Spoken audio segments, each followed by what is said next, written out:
Today we carry on our NHL offseason plan series and we look at the top-rated team from the regular season, the Colorado Avalanche. How can they get over their playoff disappointment and what should we expect from them in the offseason? We'll discuss what to expect coming up next. So welcome back to another video here at Top Shelf Hockey. As I mentioned, we're carrying on with our NHL offseason plan series. Now this will be the last one we do for at least a few days, as the only teams that will be left in this series are the two battling it out in the current Stanley Cup final between Montreal and Tampa. So once the Stanley Cup is awarded, then we will complete those last two videos here in this series. So the Avalanche, as we know, were the number one ranked team in the NHL's regular season. The President's Trophy winners had fantastic results, but again, couldn't get over that playoff hump to get further and deeper and closer to a Stanley Cup. So what will they need to do and what do they have to expect from them this offseason? They have some very interesting, tough decisions here. They're going to be one of the more interesting teams to watch for sure. So first up, we're going to review their regular season statistics. We're going to take a look at expired contracts and talk about players that need to be either re-signed or replaced. And then we're going to look at the top burning questions facing the franchise as we go into the full swing of the offseason here. So first up, let's look at their regular season numbers.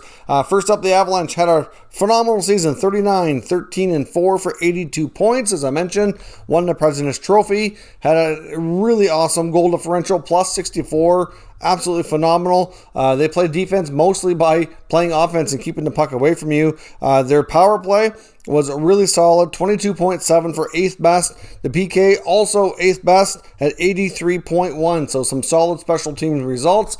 We saw numerous players on their roster be nominated for NHL awards, including McKinnon for the Hart Trophy, Makar for the Norris, Grubauer for the Vezina. All kinds of great individual performances going into this overall really solid team performance. Now, they have a ton of cap space, which is going to seem like more than what it is. They have $25.48 million, but they have some very big contracts that are going to need to be negotiated here, or possibly players that will need to be replaced. So that is going to get eaten up real quick once they get some of these players under contract. So now let's take a look at their restricted and unrestricted free agent list of players here, because as I mentioned, there's a lot of guys here that are impact players that need new deals or might find themselves heading elsewhere this offseason. So starting with the restricted free agents, of course, the big one, defenseman Cale Makar, young into his NHL career, completed his ELC, already a Norris Trophy candidate, pretty much a given he will win at least one or two of these throughout his NHL career. And his contract that he's going to be looking for is going to be absolutely huge. He's earned it. He's an elite player, one of the top mobile, puck-moving, offensively gifted defensemen in the league, playing at an extremely high rate. To me, Makar's contract is going to start with at least a 9. It could even hit double digits. It wouldn't be a complete shocker. And I would imagine in order to keep that average annual value down, they're going to have to go long-term with him. So that's a big one that they have to do here. But obviously, we'll discuss that a little further in our next segment. The other RFAs include Tyson Jost and Kiefer Sherwood, of course. Some, lower-ranked players there that are likely going to get qualified, but nothing too major for the Avalanche to look after. On the UFA side, though, again, they have some big ones, including Captain Gabriel Landeskog, who's a UFA. He's certainly, a core piece, been there a long time, so we'll have to see what his future holds. We've got Brandon Saad, who they acquired, played his first year in Colorado, getting swapped for Nikita Zadorov from Chicago. He was a good fit there, and he's now a UFA.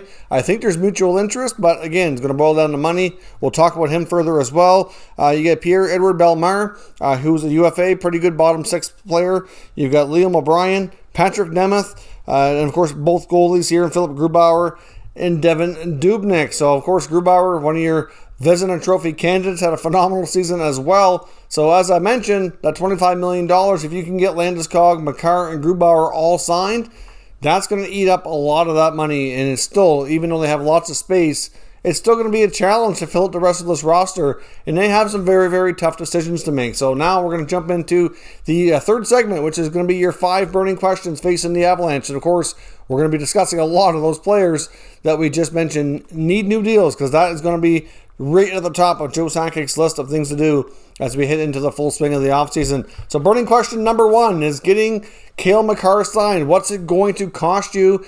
And can you get it done quickly so you have a better idea of what else you can do this offseason?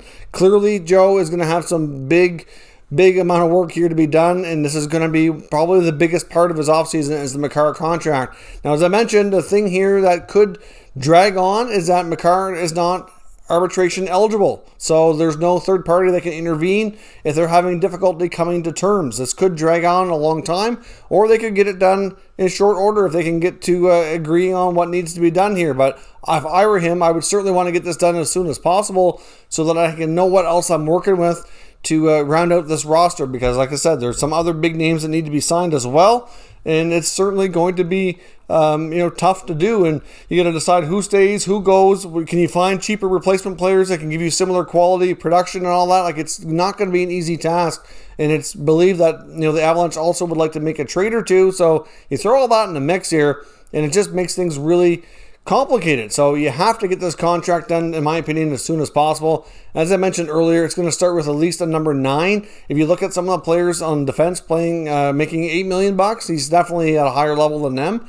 And a lot of the top young defensemen under RFAs this season, including Makar and Hughes and Heiskanen, they're all looking for huge money deals and all view themselves at least being as good as the $8 million players around the league, if not more. So like I said, I wouldn't be shocked if the Makar number even hit double digits on a 7 or 8 year deal. So we'll see. I believe the Avs want to go long term with him to get that AAV as best as possible. But we'll see. If I'm Joe Sakic, though, it's priority number 1. Burning question number 2 is, after you get Makar signed, or hopefully you get that taken care of quickly, will you make other changes to the blue line? Because to me, their blue line is kind of what let them down in this offseason. In that Vegas series, they kind of got pushed around a little bit. Vegas has a pretty good sized, heavy group of forwards, and they had their way with the Avalanche defense. And to me, that was probably the biggest difference in the series. You throw in the fact that those same big forwards, and along with the defense on the Vegas Golden Knights, clogged up that neutral zone and kind of took away the time and space for their offensive forwards, and we have themselves going down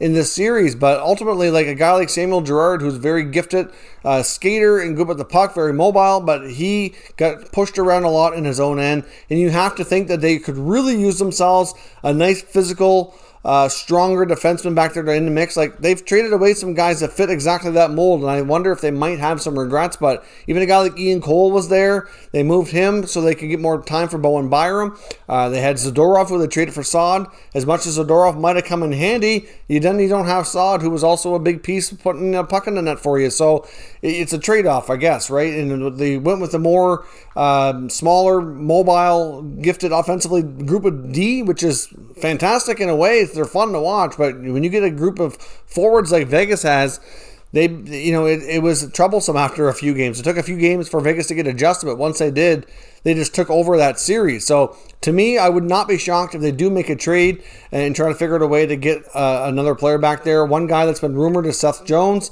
Some people believe out there, I guess we'll find out soon enough what's true and what isn't, that the Avs are one of the few teams he would sign an extension with. So if they're going to have any chance of getting Seth Jones, like I just talked about with their cap situation and other top forwards and defense that need to be signed here, and goalie Philip Grubauer, it's not going to be easy to do. Like, they're going to have something go out. So to me, probably would have to be a guy like Girard, who has a long-term contract, not too close, just a little shy of $6 million. So, that's likely something that we could see, but not a given that'll happen. The Avs are going to have some other complicated tasks here kind of mixed in here, but I do think that one of the top priorities for Sakic is to change up the makeup of that D-core.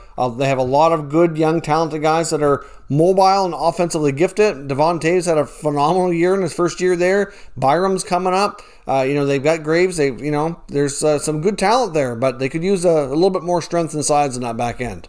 Burning question number 3 is, can you bring back your captain and your goaltender? Like, that's, again, like I mentioned, if Makar takes $9-10 million, suddenly that $25 million is down to 15. And Landeskog, I think it's probably fair to say he's going to be in that at least 6 to 7 range, maybe more. I really don't know what he's going to be willing to accept here, but I mean, he's pretty close to being a point per game player. Like, he's pretty consistent guy. He's been there a long time. Great leader. Was a young captain, but has really matured into the role. So to me, like, they want to do everything they can to keep him. I have no doubt about that. And then they got their starting goaltender in Philip Grubauer, who's really developed and kind of took his time getting there, but goalies often do. Like when they first acquired him from Washington, many questioned if he was going to be the guy to kind of help get them over the hump, and I don't think you can pin any part of their playoff loss on him. So to me, I think he is the guy for them. I don't think they need an upgrade, but they need to figure out a way to pay him and keep him in the mix here for a while. I mean, they don't really have an emerging young goaltender that's anywhere close to being able to take over for him too. So they're going to need him under contract for at least a few more years before they can really consider parting ways. So those two contracts are looming over this franchise, and along with Makar. And it's really difficult to say if they all come back. Makar's a little bit more certain where he's an RFA. But, if push comes to shove between Grubauer and Landeskog, one of them might not be able to come back. Your next burning question is, how do you handle the expansion draft? With everything I just said, clearly when it comes to their RFAs, even if they're not signed by the time the expansion hits around, they're still going to be protected because Seattle can claim an RFA and work out a contract. So that the problem here with the Avalanche is the group of defense, like I just mentioned. If they go the traditional 7-3-1 method, of course, Grubauer is going to be your goalie that you're protecting, assuming he's under contract.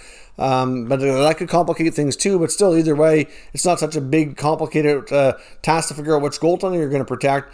But then on the blue line, you've got Makar, you've got Taves, you've got Girard if he's not traded, you've got Ryan Graves. Byram's exempt, thankfully, so you're bound to lose one of those top four. And if you don't make a trade sooner, it complicates things. Even if you do trade a guy like Girard and you bring in a guy like Jones, you're still in the same boat because you still have that many defensemen that you want to ideally keep around. So if you go the other option, which is just 8 skaters, then you're looking at protecting 4D and 4 forwards, and your 4 forwards would be McKinnon and Rantanen for sure, likely Landeskog, assuming he gets signed. You have the option of Kadri or Burakovsky would be the other two, I would think. But again, it depends on what other moves we see. And if Landeskog is not signed, do they leave him unprotected? Because Seattle can claim him as a UFA, but he doesn't have to sign there. He's not obligated where he's unrestricted. So it's a little bit of a different beast. He could still leave them. So I don't see them really claiming UFAs per se, unless it's a lower, smaller name who feels they can sign there and get a good opportunity. It's not going to see a whole lot of that.